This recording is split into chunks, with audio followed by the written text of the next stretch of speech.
live in a pretty amazing time for video games. A big part of that being is because anyone who has access to a computer can make a game. In recent years, there's been a big boom in the indie game scene, and for right reasons. These people aren't restricted by the formulaic mindset that many AAA developers have. Thus, creative and interesting games are born.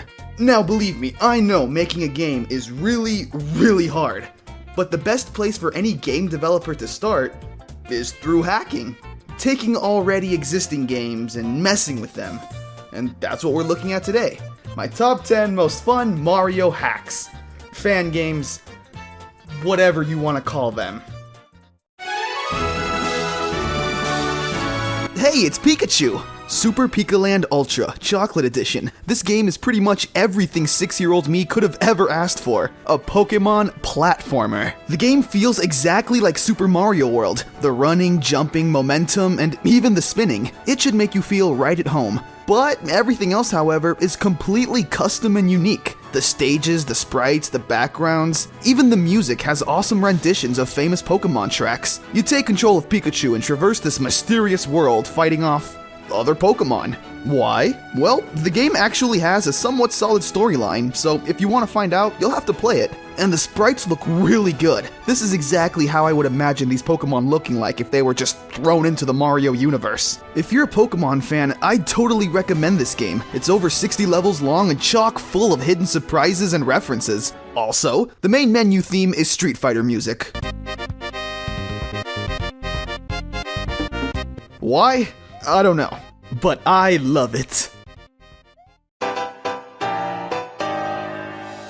Super Mario Bros. Crossover by Jay Pavlina of Exploding Rabbit, having its launch on Newgrounds on April 27, 2010. The game is a one-to-one recreation of the original Super Mario Bros. The only difference? Other characters, yeah! There's so many classic NES favorites here to choose from, like Link, Mega Man, Simon Belmont, and Samus, just to name a few. And the best part is, all of these characters play exactly like how they did on their original NES titles. Because of this, however, some characters are better than others. The game is actually kind of simple in concept, but really addicting in its execution. There really isn't much to explore upon, considering the game is just Super Mario Bros. With other playable characters. However, I put Mario Crossover high on the list because, well, it's a pretty popular game. Most people already know about it.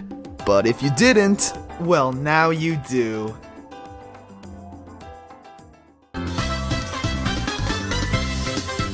I'm a huge fan of the Paper Mario series. Every entry is always so quirky and fun, never taking themselves too seriously. One of my personal favorites, however, is Super Paper Mario on the Wii. This game took a completely different approach to the series, and instead of being a traditional RPG, the game was instead a 2D, 3D-ish platformer. So imagine my joy when I came across this little hidden gem, Paper Mario 3D Land. The best way to summarize this game is basically if you took Super Mario 3D Land and dropped an anvil on it, flattening everything. For a fan game, this looks absolutely amazing. Like, honestly now, this truly looks like something Nintendo would release on one of their consoles. There's multiple worlds and stages. It's definitely a game you won't beat in 10 minutes. The platforming and enemy killing can be a little tricky sometimes, considering everyone is flat, and trying to precisely land a jump could take some getting used to. But hey, that's just minor nitpicking. Everything else is really cool. You have a health bar, unique items to mess around with, and freaking beautiful music.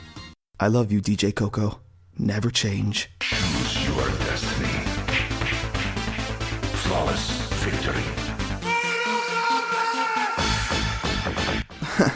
I really don't have much to say about this one. Mario Combat is a beat-em-up, starring Mario characters. The end. Honestly, this game is just a fun therapy session. If you're having a bad day, you can just boot up this game and punch your way to happiness. No, it's probably a healthy mindset, there's nothing wrong with that. The game is actually really short, easily finishing it in about 10 minutes. But that will be some of the most satisfying 10 minutes of your life. Punch!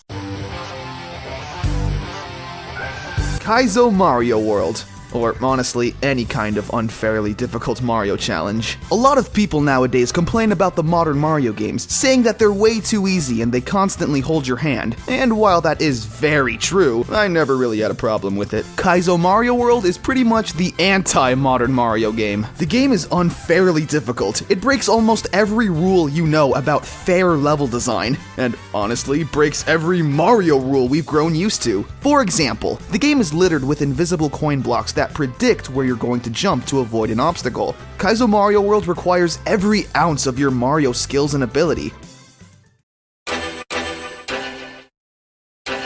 Is it really fair for me to consider this a Mario game? I mean, Mario is a playable character, and honestly, when am I ever going to be able to talk about a 16-bit Super Smash Bros. Game? So, we're counting it. Super Smash Flash is a fan game created by the lovely people at McCloud Gaming. The game plays exactly like Super Smash Bros. You have your normal and special attacks, a percentage meter, and you have to knock the opponents off the map. I know that's typical Smash Bros. Knowledge, but for a fan game, that really shows how much effort they put into this. I mean, think about it. It would have been way too easy to replace the percentage meter with a traditional life bar. McCloud Gaming really put some TLC into the game. I also really love the pixel art. Something about playing Super Smash Bros. With 16-bit visuals is just so charming. And the controls are really responsive and snappy. Every attack leaves you with a sense of accomplishment like, yeah, I got him. Super Smash Flash is the most played Smash Bros. Fan game.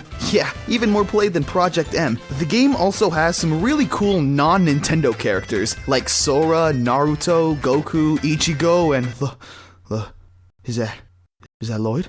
Is that Lloyd or Everything Tales of Symphonia?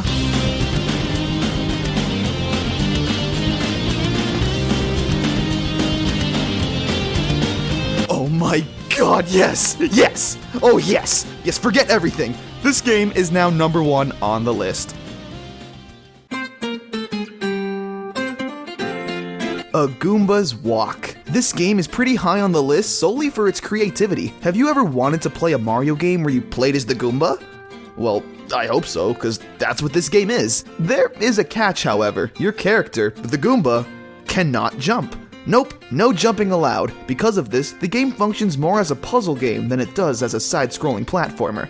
Think Captain Toad, just in 2D. Now, I'm personally really bad at puzzle games. I'm what the industry might call a stupid So for me, this game was really difficult. I'm sure you guys won't have as much of a problem as I did, but even if you're really good at puzzle games, a Goombah's Walk will guarantee you a nice challenge. Maybe Gaijin Goomba or the Lonely Goomba can teach me their ways. The ways of the Goomba.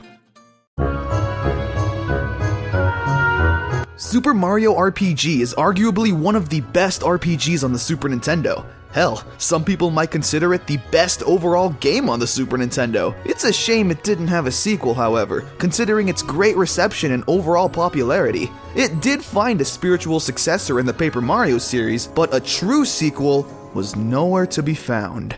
Until now. Well, kind of. Super Mario RPG 2, The Legend of the Five Pendants. This game functions as a pretty fun sequel to Super Mario RPG. I think what I especially love here is the aesthetic design. The creator obviously put a lot of time and effort to have the final product resemble its Super Nintendo counterpart, and I think he did a pretty great job. The game doesn't exactly play like an RPG, however. Instead, you do attacks on the overworld. I wouldn't classify this as bad, just different, but still really fun. If you have a hankering for some 16-bit style Mario RPG, then Legend of the Five Pendants is for you. Super Mario 63. Okay. Funny name aside, the game is actually dang fun. Super Mario 63 utilizes elements from almost every Mario title out there. You use the FLUDD from Super Mario Sunshine, travel through the star transporters from Mario Galaxy, and your health bar is in the same style as it was in Super Mario 64. I think my favorite thing about the game, however, is just how fast-paced everything is. Seriously. The game is just so Mario. I know that probably makes no sense considering this is a Mario game, but just sit back and take the time to analyze everything that's going on, and it all might make a little more sense. And since the game is so fast, it really is an edge-of-your-seat experience. Oh, Super Mario 63, and your blast processing. When it comes to my personal favorite video games, I'm definitely someone who values story and atmosphere over the gameplay, but that's just me. And one of the best atmospheric Mario games I've ever come across is The Call of Cthulhu. This game is dark, like really dark. It bleeds personality. It's one of the most immersive and atmospheric Mario games ever, and it's not even officially licensed by Nintendo. The story involves the resurrection of the creature Cthulhu. Yeah, that Cthulhu. He is dead, but always dreaming. The game follows the mythos really well, putting Mario in locations and settings that are relevant to the tale, and everything else works with that. I mean, look at this. These are Koopas. No thank you. A Mario game is never really known for having a compelling storyline, but in Call of Cthulhu, it actually has a solid plot. Sure, a lot of it follows the actual tale, but it combines that with the actual Mario lore, and I don't know, it's fun. Also, the pure horror this game is able to emit is magnificent. Just through the visuals and text boxes alone, the game manages to create one of the greatest eerie experiences to ever be seen in a Mario game. Personally, I love it. Now, while I was doing research for this video, I quickly came to realize just how many hacks and fan games there really are for Mario.